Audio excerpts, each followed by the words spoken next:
everyone. Welcome to this week's episode of the Thrive with Asbury Seminary podcast.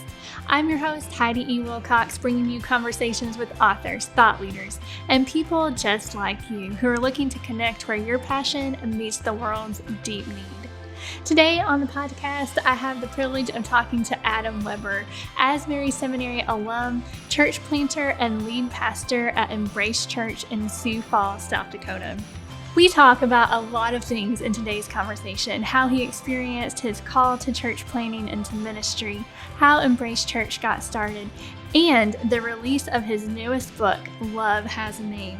So we talk about loving people even when it's difficult, from a heart that embodies the grace and truth of Jesus. Let's listen. So how are things going in Sioux Falls? They're doing really well. Really well, actually. Yeah, they just all the way around. Like for me personally, I'm in a really fruitful, wonderful season of life, and the church is doing well. We are the only state in the country whose governor didn't kind of officially shut things down. Mm-hmm. So we've had 4 weeks of services already, and physical services, and it's been really light. So it was super discouraging at first, and but just like continuing to pray, like, God, like, help us to see this as a different season, and I'm doing ministry in a different way. And so it's been discouraging at moments, and then it's been really exciting at others of like, what's possible. Yeah. So, because I know every state is different. But you said that your governor didn't really shut the state down. So how did life change then for you and for your church then with COVID? As far as how it changed it, I think it changed what we're all kind of facing is really, instead of kind of sort of doing online services, I mean, having to really lean into that. And not to see it as a side thing, but as an equal thing of like, this is really important. And I think more and more, even when things return back to quote normal, I think worship services are not going to be the front door. I think online is. And so just the intentionality of online services, but also online services for kids. Something we've never done before is have an online experience for kids. And That's cool. We've done that both for our young kids and also our like youth, and it's went over amazing. That's awesome. So it's been cool to like push into some of those things, even camera wise in our sanctuary. Actually, this week we went from a 3 camera shoot to a 9 camera shoot. Oh, wow. And because we started physical services back up, and it was really a reality moment of like, whoa, people are not going to rush back to the church. So that, and then I think even this is something the church should always be doing, but it's kind of taken a second seat to worship services. But we've really challenged people, go out and be the hands and feet of Jesus. Like, for sure. Go out and actually do that. And so it's been cool to kind of get back to some of the basics. And I was on a conference call the other night with some Hillsong people, and it was one of the churches, the Hillsong churches in Europe. And he said, we told our staff that we are a brand new church again. We are church planters again. And it's just kind of crazy to think through that. Yeah, definitely. I think I'm not being a pastor at all, but just attending a church, I think it definitely is or could be a new day for churches, just because of how people are responding to the online offerings and things like that. So even though for churches it is hard, I think just from looking at it from an outside perspective, I think it can have a lot of good for like new opportunities at the same time. Yes, I think it's kind of the reality part is the discouragement part. And I think anybody who is listening, whether they're a pastor or a small business, I mean, this has been discouraging in so many different ways. And yet God also specializes in doing new things.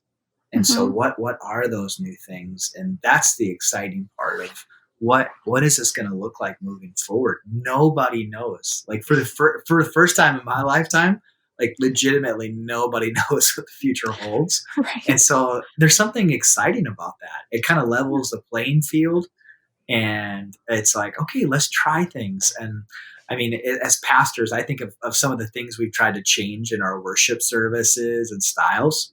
It's all changed. I mean, there is no service. So, hey, it's gonna look like this. And so I think there's the opportunity to try some really new things. And Yeah. I'm just excited about what God is doing this, and not belittling the hurt and heartache that people around the world have experienced through this Yeah, pandemic. for sure. I genuinely think, like, not making light of that first part, I genuinely think this might be the best thing that's happened to the global church. Yes. Yes. Like isolating it to that part. Yes. Because I hear what you're Yes. saying. Yeah. Yes. Like it might be the best thing that ever happened to the worldwide church as far as shaking some things up and really helping us to deal with some stuff. And also to try new things. And so like, Mhm. I really think God will use even this for good. Mhm. Yeah, definitely. So how did you experience your call to church planning? Mhm. Yeah, about maybe some of the new things you're thinking about as you think about church planning again during this time of pandemic. Yeah, so my call to church planting, I honestly don't know if I had a call to church planting. Like, and even my call to ministry is much more clear for me. But really, my call when I came to Christ as a sophomore, junior in high school, my call was to tell people about Jesus. I mean, that was my call. That was so clear on my really God. I felt God really placed that on my life, and I honestly thought that was going to work through the business world. I had no desire to be a pastor, and so I just thought I'm going to be a missionary out in the world, and then ended up filling in for a pastor in North Dakota the summer before my senior year of college through the most outrageous like circumstances. And within the first week, I knew I was supposed to be a pastor. The call to plant a Wow. church, like it really, I actually still don't think I ever had a call to plant a church. The pastor who led me to Christ, and he's also the one that introduced me to the idea of that internship that summer, and also the one who made the church I started possible. I really just didn't have the courage to tell him no. Not because I feared him, but totally the opposite, because I respected him and looked up to him so much. And so he came to me with the concept of embrace, and I just basically couldn't say no to him. And one thing led to another, and now I think 14 years later, I'm still pastoring that church. And so I think it's so cool. Sometimes it's like God, I think God does make it really clear, like you need to do this, you need to do that. And really, I didn't even make a decision with starting the church; it was made for me. Yeah. But really, my overall call on my life is just to tell people about Jesus. I genuinely think, if Lord willing, I'm 80 years old in a nursing home someday, I'll be wheeling from door to door, hoping to tell people about Jesus. I So, love that. yeah, that's the clearest call that I have on my life, regardless of what I do with the rest of my time on the earth. That will be the call that God has put on me. Yeah. So how did Embrace Church come to be about or come about? Yeah, so similar to what I was just saying. So the pastor that led me to Christ, he's an Asbury grad as well. He reached out to me one day and said, "Hey, we're thinking about starting a church in Sioux Falls." He pastored a church about 100 miles north at the time, Mhm. and was a wonderful church, life-giving church. He said, "Hey, we're thinking about starting a church in Sioux Falls. What do you think?" And I actually told him I thought it was a bad idea. I thought Sioux Falls had enough churches and didn't really know why. And then I said, "And who would be the pastor?" And he said, "Well, that's why I'm calling you." Like, and I'm like, "Oh my gosh!" I'm like, "I'm not interested." And he said what every pastor says to make a person feel guilty. He said, "Why don't you pray about it?" I'm like, Oh, "Oh, yeah. awesome. Okay, great." And I didn't pray about it. Like I legitimately did not pray about it because I thought it was a bad idea. I didn't want to do it.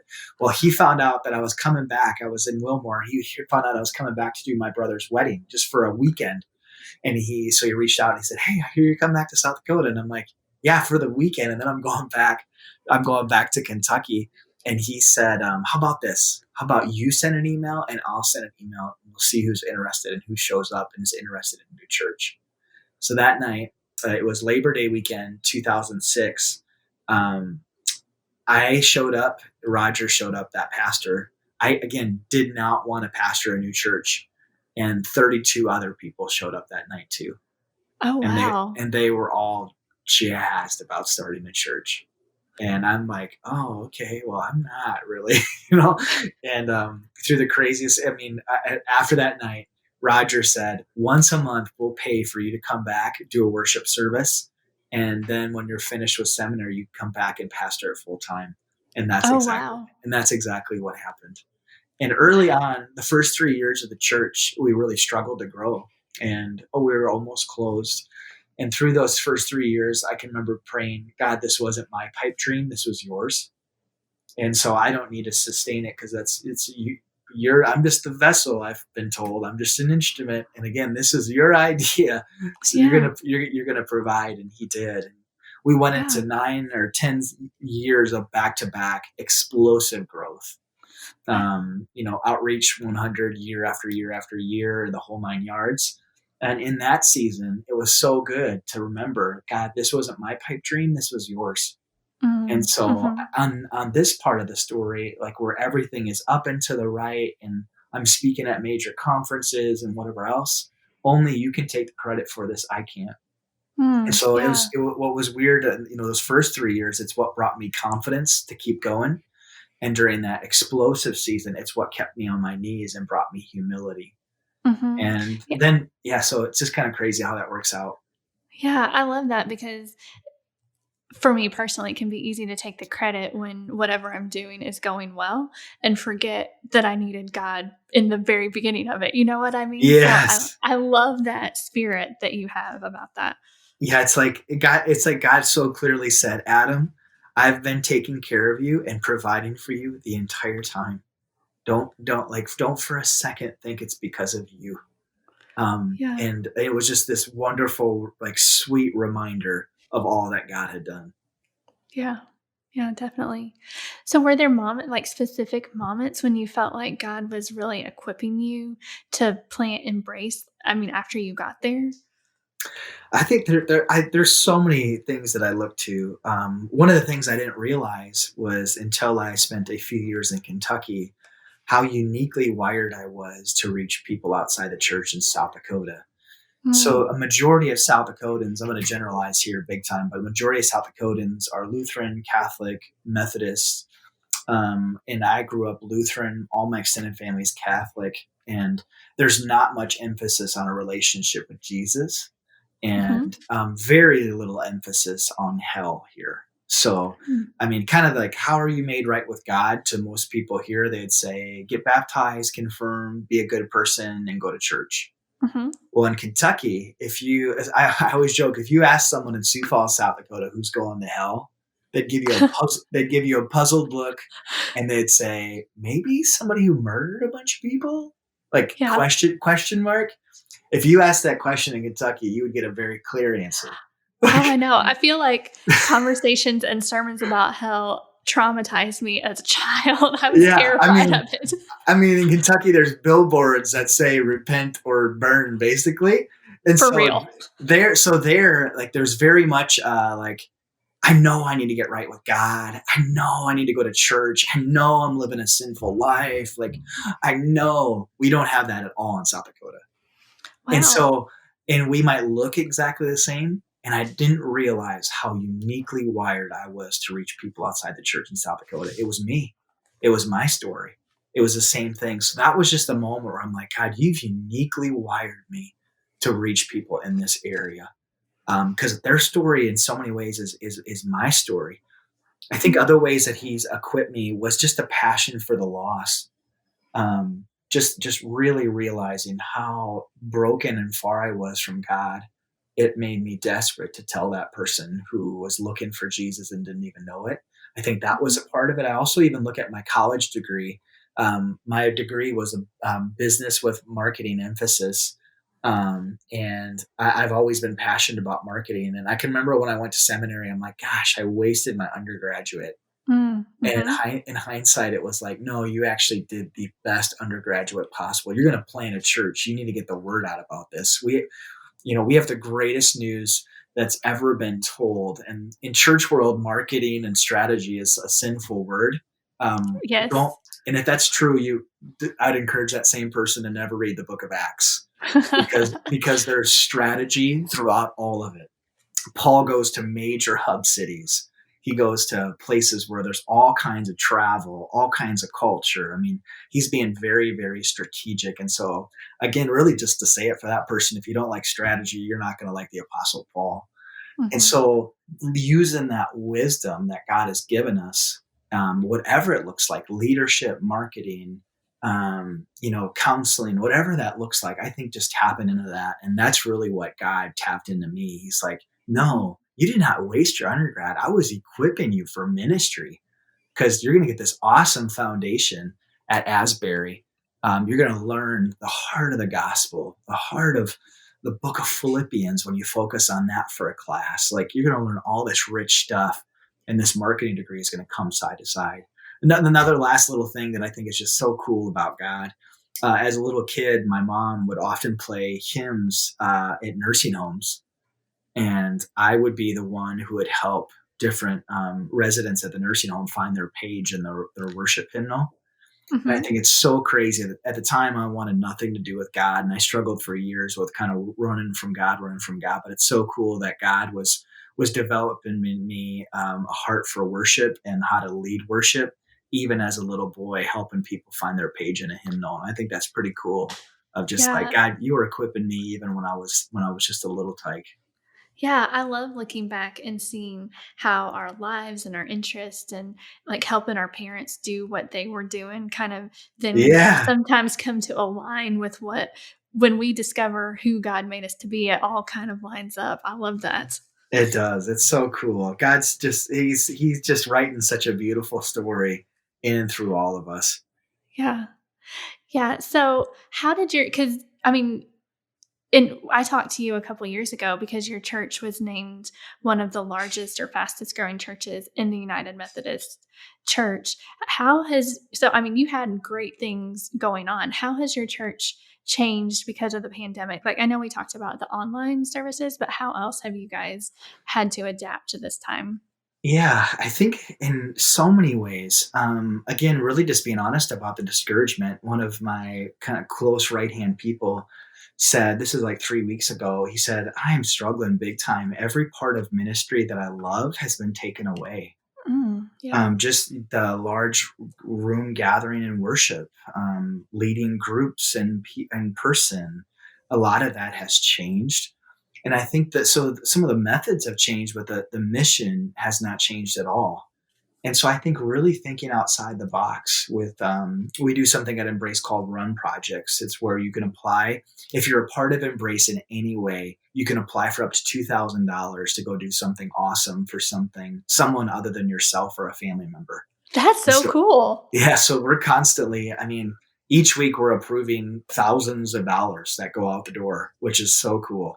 'Cause instead of creating another ministry of Embrace that gets led by two people and then fizzles out, we're like, no, we want to come alongside of what God's doing in you out in the world, and we just want to help you run even faster.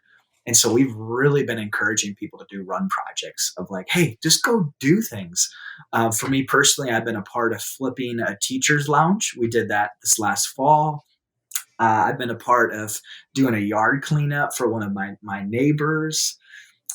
We did a parade for a nursing home. We threw them a pizza party with hats and balloons and everything, and then drove through with a parade. Um, Another one I just got approved. We're doing a mural in downtown Sioux Falls. That's The awesome. person I'm partnering with is not. I don't believe he's a Christian, and it's just kind of a token of like us just being a light out in the city. I got approved of another. I approve for apply for them all the time, but I applied to go serve root beer floats and offer prayer to people throughout all the city. So me and a few friends are going to serve up, hopefully, Lord willing, hundreds and hundreds of root beer floats to people and offer prayer to people. So That's that's so been cool. that's been one of the focuses is just like go out and be the hands and feet of Jesus. Like if you see an opportunity that you can help, that you can serve somebody, go do it. And there's not the hey, put Embrace's name all over it. It's like if it comes up, sure you can mention it, but the heartbeat is just will be Jesus. So really challenging people to do that. And then Mhm. another thing that just even doing online groups, I led a new a group for new Christians It was just called New to Jesus, Now What? And me and one of my best friends led a group of Christians in kind of the basics of the faith and what it looks like to follow Jesus. Another thing that I'm wanting to try is Alpha. So we've done Alpha at the church here before. I'm a huge fan of Alpha, and Alpha has really begun to push online groups. And so I want to lead an online Alpha group myself. But I think just looking for opportunities. Even one of the things we do, I'm kind of rambling here, but Oh, you're great. we do something on our podcast called Cut for Time.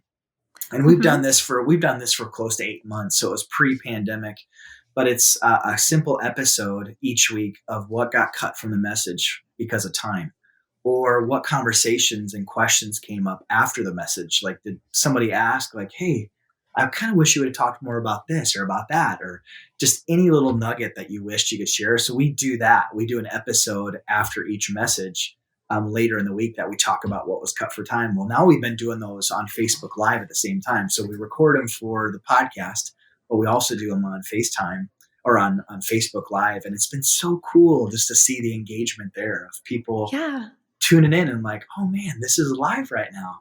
And I was wondering the same thing from the message.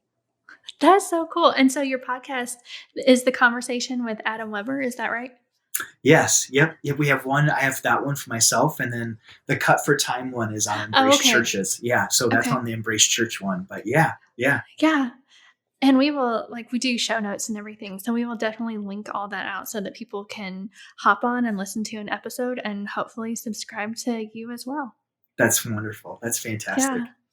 Yeah. So what do you know, as we're talking about just ways that you guys are doing ministry? Normally when I ask this question, I say, what do you know about God this year that you didn't know last year? But I feel like even though it's been a short amount of time, we've all gone through and processed quite a bit in the last few months. So if I could, I want to change the question to what do you know about God now that, say, you didn't know in January or February? That's a great question. I think that God is constantly up to something new. That he's constantly doing a new thing. And he uses times like this to address some things in us that maybe we'd glance over in our society, with everything around George Floyd, within the church, some sacred cows that we had that we didn't know we needed to deal with. And so he uses all things for good. And I just think he's constantly up to something new. And so that's one thing I've learned on a more practical level. We're really getting an understanding of what the church is. You know, we say the church is a people, it's not a building. And that has been tested. Like, our theology has been so tested. It's like, oh my gosh, but I kind of want the church to be a building, not even for a building's sake, but just together, like just even that part of it. And so I think it's really challenged us to be like, no, we are still the church. Like, no matter how we gather, we are still there. And we're still seeing people grow in their relationship with God. And so I think it's just really like helped me have a new perspective on what the church really is. And like how it's still, I told a pastor friend, I said, I was so discouraged because right before the pandemic hit, we had the most momentum that I think we've ever had in our church's history. And I'm just sad that that momentum is gone. And he said, the momentum's not gone. And, wow. I just was like, no, I promise you, the last 4 services have been the lightest they've been in a decade. Like, it's gone. Yeah. And yet it might look different though. Like, the momentum might look different. And so I think it's really made me question in a good way, like, what is the church? And it's just reminding me God is up to something new. And so I just keep praying, like, Lord, would you help me to see that new thing? Because I want to be a part of it. Definitely. So one of the new things that is happening for you this summer is you're publishing a book is it August 25th? Is that right? August 25th. Yeah. Yeah, that's awesome. So would you just tell us a little bit about your new book, Love Has a Name? Yeah. So the book has been a labor of love. It was actually supposed to release. It was supposed to release, I think, like a year and a half ago. I did a 2-book deal for writing. And so it's been a book that's been in the making for quite some time. And I started it out and then paused. I went through just a hard leadership season of ministry, honestly. And so I reached out to my agent and said, hey, I think we should pause. And she's like, yep, fully agree.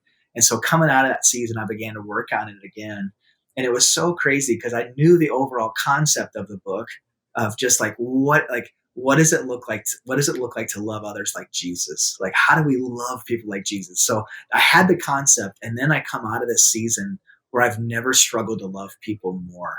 Just went through kind of a hard church season and really was just like kind of broken and hurt by it.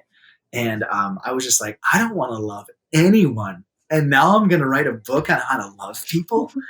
And so it was coming out of a season where I was struggling to love. And I would argue the season that we're in as humans, we are struggling to love other people.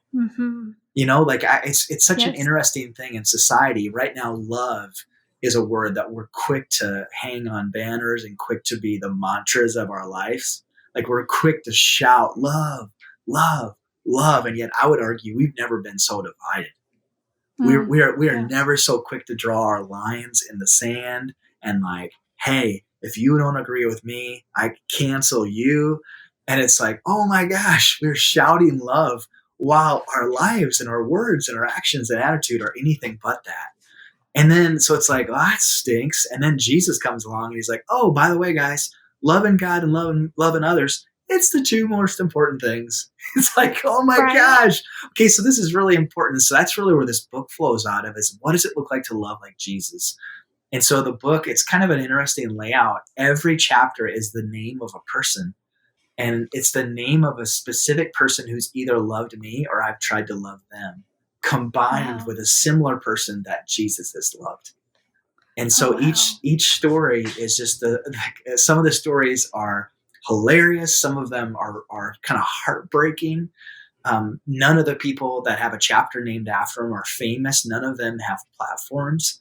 And yet for me, that's pretty encouraging that even someone who's not famous can be used by God to shape somebody. And so it's just these simple stories combined with Jesus and really pointing to him as the person to learn how to love. He's the one that shows us how to love. I don't. So that's kind of the overall heartbeat of the book. And it was a riot to put together. It was a lot of fun. Yeah, I love that. Can you tell us about one of the people in the book who helped you learn more about love? Yeah, so one of my favorite chapters is on a man named Antonio. And Antonio is 21 years old. He's an African-American fella. And he has kind of the mental capacity of roughly a 10-year-old. And so the first time I met Antonio, I was preaching. And I think I was preaching the first time I was preaching about cancer and really having a heavy moment. And as I was talking about cancer, I heard someone laughing. And I was like, oh my gosh, that's kind of weird. You know, like I've preached through babies screaming, through people like moving around, but I'm like, oh my gosh, it kind of threw me off. Well, the next week I was talking about something like divorce. And again, I heard laughing. And I was like, oh my gosh, maybe he's hearing me wrong. Like, what's going on? So after the service, I came to the campus pastor and I'm like, hey, is someone laughing? And he's like, let me introduce you to Antonio. So we go in the entryway and there he is. And before I got to him, like 15 yards away, he started shaking his hands. Like he was getting all excited. Aww. And I came up to him and I'm like, hey, your name's Antonio? And he's like waving his hands like with excitement. And he's like, yes. And I'm like, dude. And I'm Adam. Like you come to embrace, like you come here. Yes. I mean, I was like, oh, awesome. And I'm like, oh, it's so nice to meet you. And he just like would give me all these one-word responses. But in that interaction, I felt like the most important person in the world. That's awesome. And he loved me so extravagantly. He wasn't checking his phone as we talked. He wasn't scanning the room to see if there was someone that was more important than me to go talk to. You know how you're kind of looking like, who else is here? Should I break this conversation off so I can go over there? He was 110% zoned in on me, and he was thrilled by it. And he didn't care who heard him say yes. He didn't care where he was. A few weeks later, I saw him walking. He was walking with a group of friends, And I said, Antonio. And he literally froze in the middle of an interaction and in the middle of an intersection and just started waving. I'm like, and it was so crazy. Like got to the point where every Sunday I wanted to go out and see him because of how he made me feel. He loved extravagantly. And during those first few months that he was coming, every so often we'd have people say, "Hey, is there a way to get this guy to be quiet?" Like, not even rudely, like it's kind of awkward that he's laughing at really weird times. Like, he's kind of loud. Can we try to keep him down? And it reminded me of a story of there was this lady who had this jar of perfume. Jesus was hanging out with a Pharisee, and she comes in and pours perfume all over Jesus. And the Pharisee's like, can't we just keep it down? Like, like what she's doing is she let her hair down and she's a woman. That's really disgraceful. And like, she's kind of making a fool of herself. Like, what's she doing? Can she just be quiet? And here she is with this expensive perfume. Like, it's like the most valuable thing that she has. She's extravagantly loving Jesus. And so I couldn't help but think of like Antonio when I read that story. It was just like, oh my gosh, that's Antonio. And I just, it's so interesting to me that oftentimes in Antonio we're like, oh yeah, can we just kind of figure out what to do with Antonio? And Jesus, he's like, no, actually, like this Pharisee, like, you're the most important person right now is this woman right here. Like, she's actually the VIP. Yeah. And how she's loving me right now is the same way that I want you to love others. And so Antonio is one of the chapters. I talk about my friend Jake in another chapter. Jake pursued me. The underline for that is love pursues the unpopular. And that was Jake towards me. I was the nerdiest kid in my class through sixth grade, kind of at the lowest place of society in my class. And Jake was at the very top. I mean, he was super cool. He used to wear these Jabot pants that were really popular. He had railroad tracks. Like, he was just so cool. And yet Jake could care less what other people thought about me and what people thought about him when he was hanging out with me. He was my best friend. And he always would go out of his way to love me. And when his mom would tell him that he got to invite a friend over, he picked me. Wow. And I look back and I'm like, man, you showed me what it looks like to love someone when it's really unpopular. Jesus loved a guy named Levi and didn't just meet him at his tax collector's booth, ended up going over to his house, hanging out with kind of his loser friends. And I think it's a powerful thing. It's one thing to love someone when it helps your popularity and helps your status. It's another thing altogether when it hurts your character, your status, your recognition. And yet that's what Jesus calls us to do. And really from Jake, I've always had this desire to love someone that's unpopular.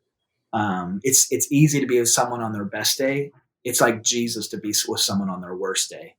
And that's the different things that set us apart. And so that's another person that showed me what it looks like to love like Jesus. I love hearing all these stories. I read the sneak peek of the first chapter and I was like, oh, do I have to wait till August? Give me more now. I'm quite possibly the biggest nerd on the planet. And so the book, I tried to shove as much Jesus and nerdiness and humor in it as I possibly could. So I hope it warms your soul, convicts you, and makes your cheeks hurt from smiling. That's my goal. Yeah, well, I was going to tell you, I have smiled throughout our entire conversation so far. I am just loving it. No, my face is hurting as well. I've been pushing on my cheeks, like trying to not make them smile so much. That's awesome. We talked about this a little bit, but especially because of the season that we're in, you mentioned it, like, how do you believe your book is especially applicable to the time where I'll get it out. To the time we're living in right now, because you couldn't have known that when you started writing it. No, it's honestly the publisher just reached out the other day and said, we can't believe the timing of this book, and I'm like, I feel like I can't believe it either. And one of the chapters talks about love pulls up a chair. Love seeks out the different person. And I just think that's Jesus so much. Even in our society, like we're so, well, you can't love that person while at the same time simultaneously loving that person. Yeah, you actually can. Um, you can't love that person because they totally disagree with what you have to say about this and that. No, you Hmm. actually still can love them. And I think we've lost the ability to agree to disagree and really see the value that each person has and each perspective has. I posted the other day, if you disagree with what I have to say about anything, can we still be friends? Yes, for You know, real. I'm like, I still want to be friends. Like I have something to learn from you. And so don't cancel me out of your life. Don't just unfriend away just because we disagree. Like I need to be even more like we need to have even a deeper friendship with each other. I look at Jesus, who he hung out with. He absolutely did not agree with their choices, with their lifestyle, with what they thought. I mean, just everything, and yet he loved them anyway. And I just Hmm. think, man, if we could love like Jesus, people would be drawn to us. Hmm. And what we've never needed it more. And so I just think like I just really am praying that it would just my hope is that it would lead someone to have a conversation with someone who looks different than them. Hmm. It would lead them to interact with people who are different than them. That the people, it's whenever we turn people into numbers or into a blur, sometimes it's easy to like, okay, just give me my coffee. Well, the person giving you the coffee is a human, and just let me go, like just let me do this. Well, the person you're speaking with, they're a human too. And like anytime Hmm. we turn people into a blur of faces, it dehumanizes them in some way. But when we know a person's name and we know their story, all of a sudden Hmm. it's like, man, I disagree with you still, but I really like you. Like Hmm. we're on different sides of that politically we're on different sides. What you believe about that, we're at different places, but I really enjoy our conversations. Like I really enjoy that. And we actually have more in common than we have that we disagree on. And Hmm. man, I just think Jesus was so good at that. And he just loves so well. And I'm like, we need that more than ever. What does it look like to love like Jesus? And even in our walk with Christ as Christians, it's so easy to be really great at a whole bunch of things in theory. I'm just like, yes, that's what the Gospel of Luke says. Well, have you tried living it out? That's Hmm. when it goes from theory to practice. And that's when the depth to our relationship with Jesus just grows and it explodes. And Hmm. when we take what we know about God and we begin to put it into place in our lives, people will be drawn to know more about the Jesus that we follow. Hmm. They won't be skeptical of us talking about God. They'll be the ones asking questions to say, hey, can you tell me more about this? Like you're just so different, you engage and ask questions of me, and you actually seem like you're interested in me. And I report to you, and yet you serve me. And I don't understand that. And I wronged you, and yet you still want a relationship with me and a friendship. Like, that's not like everybody else. They write me off as soon as I wrong them and I hurt them, but you offered me grace. There's something so contagious about that. And Hmm. what an opportunity for us as followers of Jesus to be a light. People are looking for light right now. Hmm.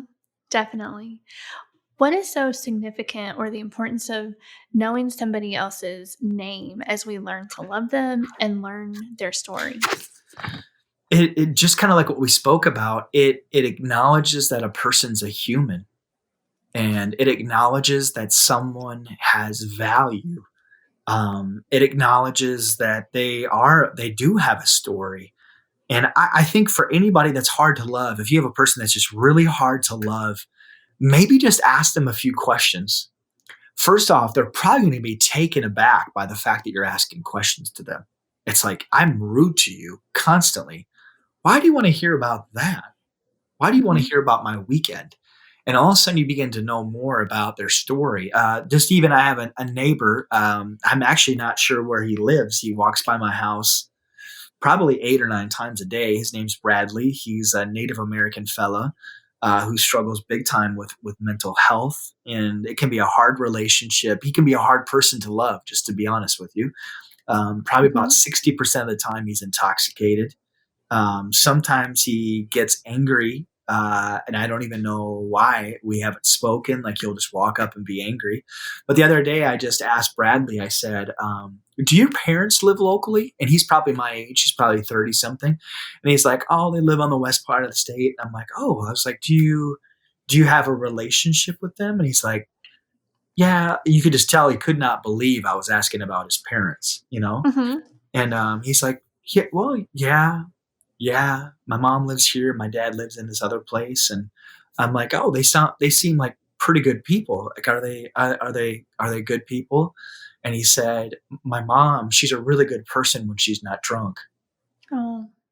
And I'm like, oh, Mhm. wow, really? She's just a really nice woman when she's not drinking. And he just got really tender with me. And he said, when she's not drinking, she's really kind. And Mhm. she's just a really good person, and I love spending time with her. Mhm. And all of a sudden, I'm like, here is this man that I am guessing has not been asked about his parents, possibly in a decade, Mhm. maybe in his entire lifetime. And then a white man is asking him the question. I mean, Mhm. and we've established a relationship now for a year and a half, but all of a sudden, when the times that I see Bradley and he's totally intoxicated to the point that he can't walk and he's laying on the sidewalk, all of a sudden it makes me love him. I know his story. I know his name. Mhm. He's not just a person that looks different and, others might say is a drag on society. Instead, I'm like, no, he's a person, and it might be hard to grasp, and it'd be easy to say this and just lightly say it, but I'm saying it from like a place of like profoundly interacting with him on a regular basis. He has the same worth before God that I do. Mhm. That blows me away. Definitely. That's unbelievable. I mean, Yeah. if you began to look, anybody would say, I don't know, like, he's in jail like often, and he goes to the hospital. Almost half the time I see him, he has a bracelet because he's went to the hospital for something, and Mhm. yet it's like, no, in the eyes of God, equal value. And I think if Jesus walked up, he wouldn't talk to me, he'd talk to Bradley. Hmm. I mean, Yeah. that just all of a sudden is like, oh my gosh. And so a person's name and their story, it changes everything. Yeah. The friend, the college friend that's quick to sleep around, it changes big time when all of a sudden you know that she was abused as a little girl. It's like, Yeah. oh. And the person who's really critical, kind of that angry person at your workplace, it's just like, oh my gosh, bitter, bitter, bitter, bitter. It changes everything when you know that her dad just died of cancer 4 years and she can't, she cries most nights thinking about it. Yeah. All of a sudden it's like, wow, she's really bitter, but she's bitter because, man, she's angry at God because her dad got pancreatic cancer and went through this horrible death, and she was there and she was the only person there. And now she has no other loved ones around her. I mean, Hmm. it Yeah. just changes something, and all of a sudden it's like, oh, she's human. And Bradley, he's human. Wow, he's not less value than me. He's equal value. And again, Jesus would be drawn to the two of those people, not me, Mm. first. So Mm. Mhm. it changes everything when we know a person's name. And I think Jesus was so good at Zacchaeus. Yep. Everybody else is thinking, that scumbag's name? Like, Yeah. legitimately, his name? That actually makes me think less of you, Jesus. Like, that guy? Have I told you about him and all the money he's taken from my family? And now you're going to know his name, and you're going to go to his house. When I've went to the temple and I've been religious and I know the Shema and all, like the Torah and all that, like, you're going to choose him? How dare you? Like, how Mhm. dare you know Yeah. Zacchaeus' name? And I think about Zacchaeus. Zacchaeus is a man that I'm guessing didn't want anybody to know his name. Yeah. For real. He's like, I hope nobody knows what I do for work. I hope, like, I want to hide when people. I'm watching the Chosen film right now, and just seeing how they portray the tax collector is really, really powerful. And I just think, like, man, and yet for the one time in his life, how excited he must have been when he found out that Jesus knew his name. That changed. Yeah. He's he was so desperate he climbed up in a tree. And I just think of how cool that would have been for Zacchaeus in that moment of like, he knows my name and Yeah. he wants to come to my house. And it's cool to think that he knows your name and he knows my name too. Yeah. Yeah, definitely. So you mentioned that when you started writing this book, you were going through a hard season and Yeah. struggling to love anybody. And so, but it sounds like now that loving people, I don't know if it's always easy for you, but it sounds like it comes easier than maybe it did at one time. So what did you learn and what changed for you? Yeah, that's a great question. So it's kind of weird. I think for most of my life, my agent, she said this in writing the book, before your hard season, Adam, I think it would have been a good book. Now, out of your hard season, it's a book I want to read. Mm, Like that's a there's huge just, compliment too. it is specifically from her. I mean, she's one of the best in publishing world. And I was like, oh my gosh, that like, can I just put that on the book? That's awesome. But before the season, I think joy and loving people and just kind of the adventure of finding a person's name in their story, that actually has come very, very naturally for me most of my life. As I Mm, shared about Jake, I was picked on heavily in elementary school, and then we moved to a different town. And I literally went from being the loser in my grade to the most popular kid in my class. And so yeah. I've always had a heart for the outsider, even though I became the popular kid in quotes, just Hmm. because I know what it's felt like to be unwanted and unseen and overlooked. And so I've always had a desire to love people. But through that season of really hard stuff, I had to make a really hard leadership decision that wasn't popular. I wouldn't change a single thing I did, so there's nothing wrong in what I did. There was just a whole bunch of people who were not happy with the decision I made, and so I had a lot of people walk out. People that I had loved and cared for a decade walked out of my life, and it was hard. And I think really the place from which I loved from is what changed the most. Mm, I think before it love from a place of wanting validation and wanting people to love me in return, and just kind of eager for validation and approval. I think that's what it was. And through that season, I really felt like God was saying to me, "Hey, Adam, I didn't cause this season, but I'm going to use this season." Because I've been trying to address this people pleaser in you your entire life, and I've never really gotten your attention till now. And so, I mean, it was brutal to go through that season. You hear about people using the phrase the dark night of the soul. hmm. For me, it was a good 12, 13-month dark night of the soul. Days I felt like I couldn't breathe, like I didn't know if I was going to recover as a human. Mhm. And so, but through that, I used to, hear, I am the vine, you are the branches. I prune so you can bear more fruit. That's a hard, painful thing to learn. like, I'm like, I don't want to be pruned. Like, never, ever again. I can remember I preached on it years ago, and I called a local winery, a vineyard, and I said, "Can you tell me about the pruning process?" And he wasn't a Christian, so he was just strictly speaking about how to care for a vine. He said, "When you prune a vine, to the naked eye, like to an untrained eye, someone who doesn't know what they're doing, if they saw what I was doing, you would think that I'm killing the vine." He's Mm, like wow. he's like, you don't just gently prune a vine and kind of cut off like a leaf here or a leaf Yeah. there. He's like, you hack at the heart of the vine. I mean, Oh, wow. he's like, it's I mean, you are like, you think I'm trying to kill the vine. And I can remember through that season feeling like, I feel like I'm being killed. like, like this is brutal. And I think anybody leadership wise, you'll have a season like this. You'll have a time like this where it feels that way. And yet God's doing something wonderful. If you can hold on to him, if you can cling to him. So out of that season, really it's come back now. Like what's been so cool this last year and a half has just been lovely. Like I thank God for it daily. But it's really comes from now my love comes from a place of I'm so loved by God that I can't help but love somebody else. Yeah, Like definitely. my love for Jesus is what makes me want to engage in the George Floyd conversation.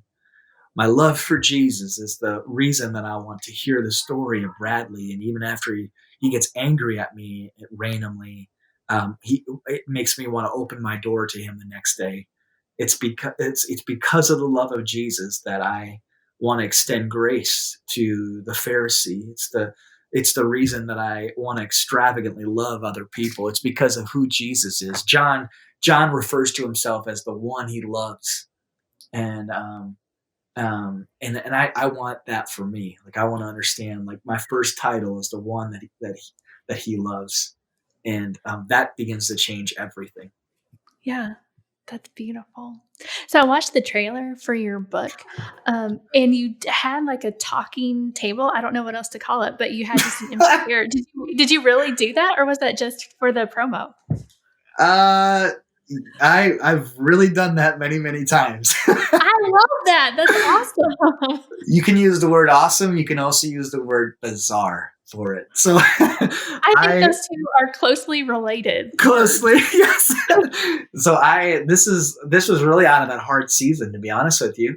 I one day I felt convicted that I was supposed to go sit on a street corner and just listen to people. So I ordered this desk that I found online. It's a pop-up suitcase desk, and I had the desk for I think 8-9 months, and just kept feeling like I was supposed to go do something, but I didn't. I just pass it up every time because I'm like, this is insane.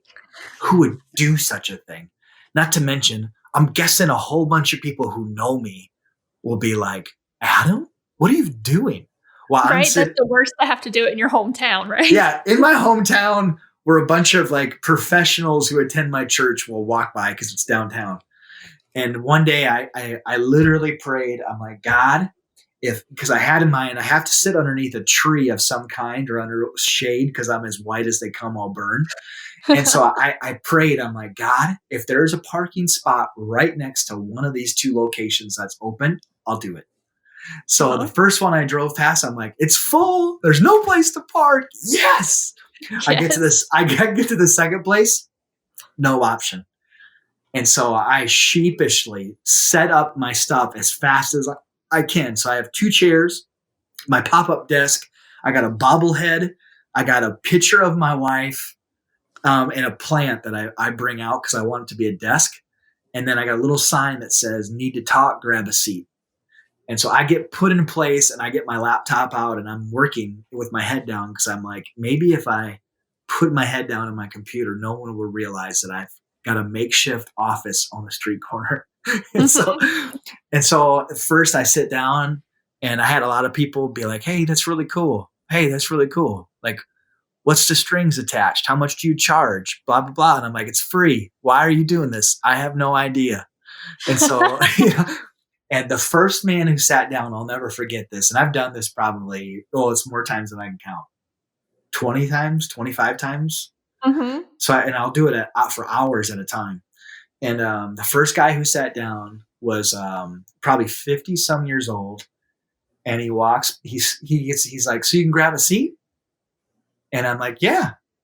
And so he sits down. And I say, what's your name? And he tells me his name. I think it was Gerald. And I'm like, oh, what do you do? And he told me he was like some advanced high scientist of some kind.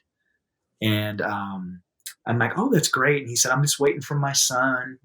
He said, I'm really stressed lately. And then he began to tell me all about his job. Yeah, I mean, Mm. like, tell me all his awards that he had won, recognitions. And so he gets done for like 10 minutes using every word that I have no idea what he's even saying. I struggled in science classes. And Yeah. I was like, oh, wow, that's amazing. I was like, none of my business. Um, Before you started telling me about your job, you said you were really stressed. Would you want to tell me about that? And he had Mhm. sunglasses on and he was dressed. His clothing was really expensive. I mean, you could just tell he was very well off.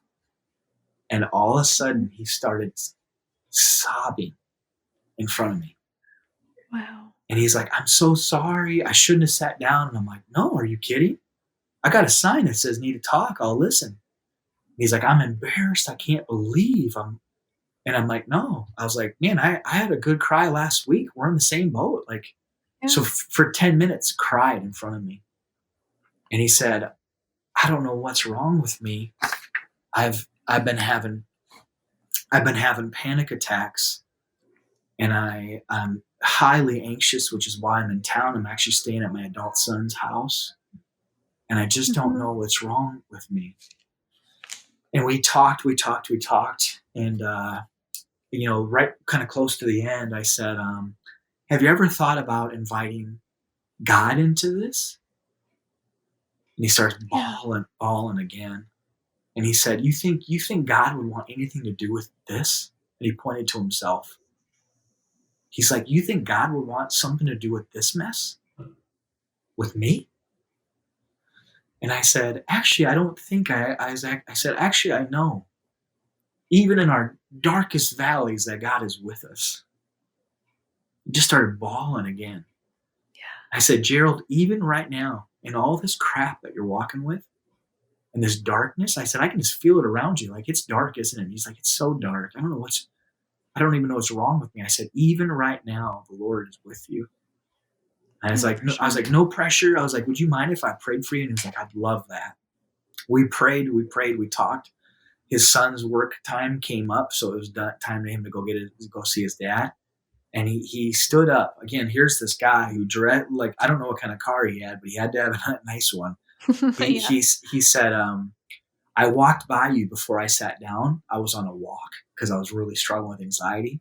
And I said to myself, if that man is still there when I get back, I'll sit down and talk with him. Oh, wow. And he said, if for nobody else you were here for me, I just wanted to say thank you. If for nobody else you were here for me. And that was the first time I ended up. So the next time I'm sitting there, and a young woman sat down. She was probably 30 years old, beautiful gal. She sat down so quickly, it scared me. I got into place. I just got my laptop down, and she said, she's like, okay, I'm sitting here. And I literally jumped. I'm like, oh my gosh, you scared me to death. Oh my gosh. And I'm like, okay. And she's like, I don't normally do this kind of thing. You're like, I don't either. So that's exactly. Yeah, I'm like, I don't either. I've actually done it one time, to be technically clear. Like, I did it one other time last week. That's it. And I said, you doing okay? And she swore, so I'll bleep this a little bit. She said, it's been a storm of a day. Uh-huh. And I said, I've been through some of those. And she said, you have? And I'm like, yeah, I've walked through some of those storms. I know what those feel like. And she said, I got to my car. I saw your sign. I got to your car. My car, and I started bawling. She's like, my dad just found out he's got terminal cancer. Oh, no. And she said, I saw your sign. Need to talk? I'll listen. And she's like, I've never in my entire life needed to talk more. And so she's like, so I got my butt out of my car. She swore again. I got my butt out of my car, and now I'm sitting here. And I'm like, well, I'm honored that you'd sit here with me.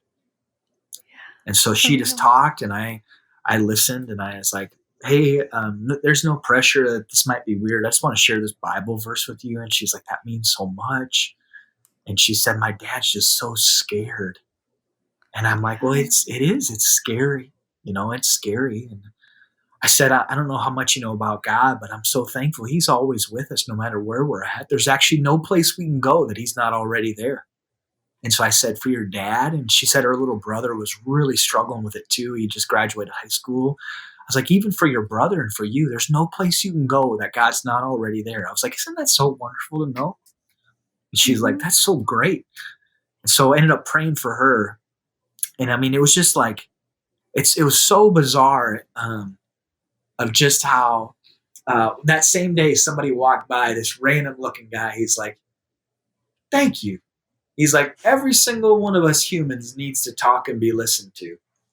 And I was like, for real? Yeah. I'm like, yes. I'm like, exactly. And he's like, and what a simple way to love somebody. I'm like, it really is. It's really simple. Like, I think so often we think it's got to be this grand thing. And sometimes it is a grand thing.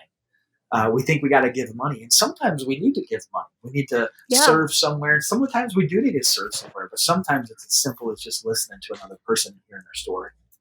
Yeah, for real. I mean, because I watched that on the video and I was like, there have been times in my life where I wanted a complete stranger who was willing to listen to me to be able to talk because I was like, I can't tell my friends whatever. I don't want to tell my family. I just need to tell somebody who's going to listen to me and not judge me because they don't really know me. So, yes. Well, and one, like, honestly, if someone is listening to this and they're like, I want to grow in my relationship with Jesus, like, what can I do right now?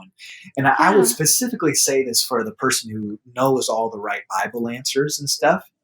My biggest challenge to you is each day, and this is for the person who wants to go deep in their relationship with God. So I'll just kind of put that out there. I'm being a little bit snarky when I say that, but I think I can get to that person who really wants to go deep, deep, deep. I'm talking like the rich stuff. Here it is. This is just for the person who really wants to push in. Each day, wake up, get on your knees, and ask God to help you see one person that you can go out of your way to love today. Again, that's for the person who really wants to go deep. And especially in seminary world, I'm really kind of pushing that person who really wants to get to the deep stuff. The deep stuff is not knowing the Bible word for word. The deep stuff is not being able to read your Bible in the Greek. That's not actually deep at all. That's actually really shallow. Though Jesus once said, the wise man is the person who builds his house on the rock, and the foolish man is the one who builds his house on the sand. The difference between the two is not that the one hears the word of God and the other doesn't. That's oftentimes what we hear when we hear that. That's not what Jesus says. Jesus says the fool is the person who hears God's word. You could also say the fool is the person who reads the Bible in Greek. The fool is the person who knows all about Paul's theology and doesn't put it into place. That's the fool. The wise person is the person who hears God's word, which could also be translated as reads the Bible in Greek, knows all about Paul's theology, and he puts it into place. And when we begin to do that in the simplest ways, again, each day just waking up and saying, God, help me to find one person today that I can go out of my way to love, whether it's listening, serving, helping financially, standing up for, whatever it might look like. When we begin to do that, God will take us on one of the most wonderful, rich adventures every single day. And whether it's Gerald or a young lady who just found out her dad's got terminal cancer, it will lead to something so beautiful. And all of a sudden, I know for myself, I feel so imperfect to be used. As the church I pastor has gotten larger, I feel even more inadequate. I find myself even getting even more nervous on Sundays. And here's what's so wonderful is God can use every single one of us in the most wonderful, beautiful way to show the love of Jesus, which I would say could change the world. Yeah, definitely. Well, Adam, this has been great. You've seriously really challenged me in this conversation because when you said I'm talking to the person who knows the Bible and all the right answers, I was taking notes as you were writing, but I just looked up because I was like, he's getting ready to talk to me right now. So thank you for that. I'm preaching to myself the same exact time. I'm far from having anything figured out. And at the end of my life, I just truly want to look more like Jesus. Because when we look like Jesus, the last thing, John, in one of his letters, he says, when we love one another, his love is made perfect within us. And I've always thought that verse just applied to the person being loved. When you love somebody, they see the perfect love of God, which is so cool. It's like, how do you see the perfect love of God through me? But when I read through it this last time, all of a sudden it just was like God spoke. When you love one another, my love is made perfect within you too. Like you get to experience my perfect love, which is why it feels so good to love somebody, because in those moments, we are the closest we can be to the heart of Jesus, and we're most like him. And so there's something so wonderful about that. And so I pray that would be true for every single one of us. And Heidi, thank you for just the wonderful time. This has been amazing.